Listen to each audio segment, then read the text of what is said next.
নমস্কার বন্ধুরা, রবিবারের লাঞ্চ থালিতে আপনাদের স্বাগত। আজ বানিয়ে নিয়েছি গরম ভাত, তার সঙ্গে তরমুজের খোসা আর ভেজানো ছোলা দিয়ে একটা ডালনা বানিয়েছি। খেতে দারুণ হয়েছিল। আর প্রত্যেকটা পদই আজকে নিরামিষ বানিয়ে নিয়েছি, সাথে পটল ভাজা, কেননা কালকে নীলের উপোস আছে, সেই কারণে এঁচড়ের তরকারিটাও একেবারে নিরামিষ বানিয়ে নিয়েছি। আর সঙ্গে ভাজা মুগের ডাল আর আমের পাতলা চাটনি। তরমুজের খোসার তরকারি আপনারা খেয়েছেন কিনা আমি বলতে পারবো না, তবে আজকে আমি বানিয়ে নিয়েছি তরমুজের খোসার তরকারি।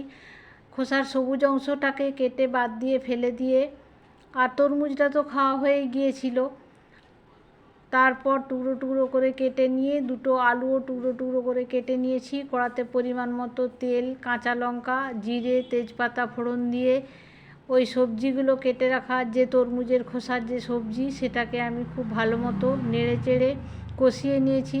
আর একটা মশলা বানিয়ে নিয়েছিলাম, 2 চামচ গোটা জিরে, একটা টমেটো, একটা শুকনো লঙ্কা আর 1 গাঁট মতো আদা বেটে নিয়ে মিক্সিতে খুব ভালোভাবে মশলাটা কষিয়ে নিয়ে তার সঙ্গে তরমুজের খোসার টুকরোগুলো দিয়ে কুকারে 2টো সিটি দিয়ে দিয়েছিলাম, কেননা এগুলো একটু শক্ত হয়। অল্প জল দিয়ে নিয়েছিলাম আর 1 চামচ ঘি, 1 চামচ ময়দা গোলা দিয়ে দারুণ স্বাদের তরমুজের খোসার ডালনা। আপনারাও বানিয়ে দেখুন কেমন লাগে খেতে। আর 1 চামচ ঘি সঙ্গে দিয়ে দিয়েছি ভাতে, গরম ভাতে ঘিটাও খেতে দারুণ লাগে। এরকম নিরামিষ আয়োজন কার কার পছন্দ কমেন্টে জানাবেন। সুস্থ